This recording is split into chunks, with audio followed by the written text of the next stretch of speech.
As Juan Crookshank, your one and only Move Swiftly speaker, checking in for a daily Move Swiftly thought, giving you a perspective on teamwork that you will not get anywhere else.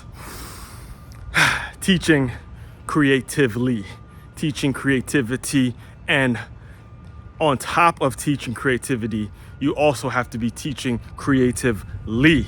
Let me explain. So for those of you who do not know, I know you regular listeners have heard it multiple times, but I do teach at a brand new startup private school that goes from K through 5. The name of it is the Center for Creative Education. And the neat part of this school, and in my opinion, the best part, the only real proprietary element to this school is the element of teaching artists and using the arts, using music, sculpting, painting, poetry, whatever it is, any artistry, any form of art, work, photography, you name it, using that to integrate in terms of the math lessons, the social studies lessons, the science lessons, and the reading and the writing lessons, using those elements to continue to engage children in learning, to make it something that they actually enjoy doing, all right?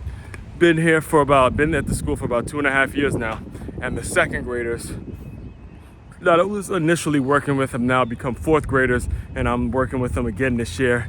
And it is amazing to recognize the growth, not only in them, but also the growth in me as an individual, as an educator, as someone that came into the business as a kind of just the fitness guy that had to get to education because they have books out and because of COVID. And now how I've developed that mindset of that place that I was in 3 or 4 years ago, and turned it into something in which I'm actually creating my own lesson plans, and not only just lesson plans, but creating lesson plans on top of lesson plans and aligning it with the normal curriculum. Let me explain it to you a little bit more. So one of the things that's required of me in my position at the school is to teach something called PATHS. All right, PATHS is an acronym for promoting alternative thinking strategies, and the point of it is to teach kids alternative ways to handle their disagreements and handle their behavior and all that kind of stuff. It's kind of our version of a counseling department. So we have lessons from 6 through 8 are all about working together and, teaching them an element of the golden rule, which is treat others the way you want to be treated. Again, a lot of kind of nursery rhyme stuff that you kind of forget or kind of brush off as an adult, and you don't realize how important it is as you grow up, right? So I was teaching that lesson, and I was thinking of a group project. It all started as me thinking of a simple group project, and it just so happened that I was sitting in on a social studies lesson, and because this was at the beginning of the school year, they were learning about cities and how building communities and how cities work and all that kind of stuff. And we're in this election year, and there's a lot of political news going around and stuff like that. So I just kind of off the cuff said, all right, so how about we do this for the lesson, is I want you guys to create your own city, and we'll create our own city. And it just kept multiplying, right? So I had all of them.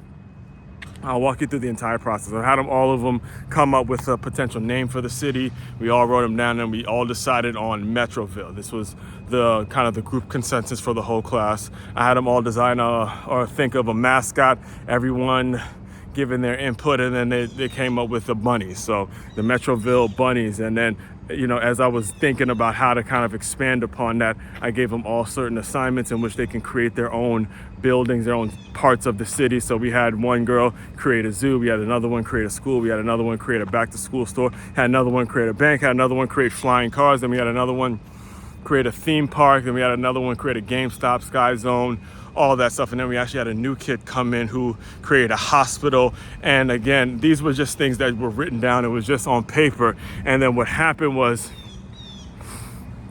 I was actually organizing some books from Fountains and Pinellas, and there was a bunch of cardboard that I could have just threw away. But as I was sitting there unpacking the books, I said, boom, we'll use these cardboard boxes, and we'll create, I'll let them draw on the city, and then they could paint it and, have their city actually become vibrant. And as this project was continuing to develop, other teachers were seeing it and they were falling in love with the idea. So then it came, all right, let's just put the whole thing together, create a museum for it, and then present it to the entire school.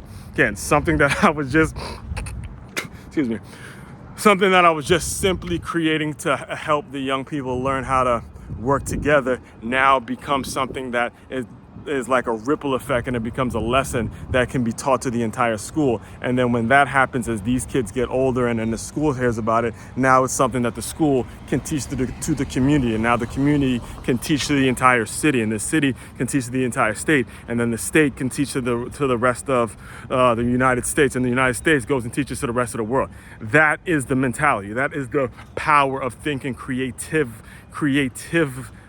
All right, teaching creativity, yes, that's important. We all have to do that every once in a while. We have to kind of be creative, but also the difference, I'm emphasizing the difference of teaching creativity and teaching creatively. Understand that we're getting to the same lesson, we're getting to the same exact answer, but we're doing it in a creative manner. And that's where the whole plus ly concept isn't just applying to swiftly, it's applying to all the verbs, all the things that are action oriented, and you're moving in that plus ly fashion.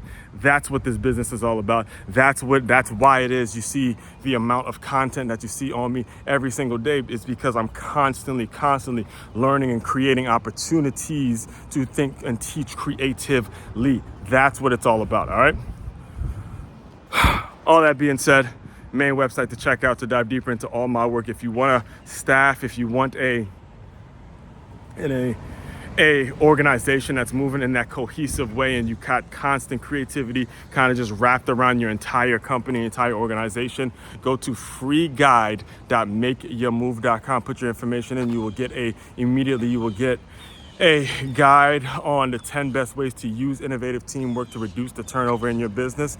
Again, I'll give you the website one more time. It's freeguide.makeyourmove.com. One-stop shop for all your teamwork and your self-development needs. As one, Crookshank, your one and only Move Swiftly speaker, checking out. You guys continue to move swiftly. We will talk more soon.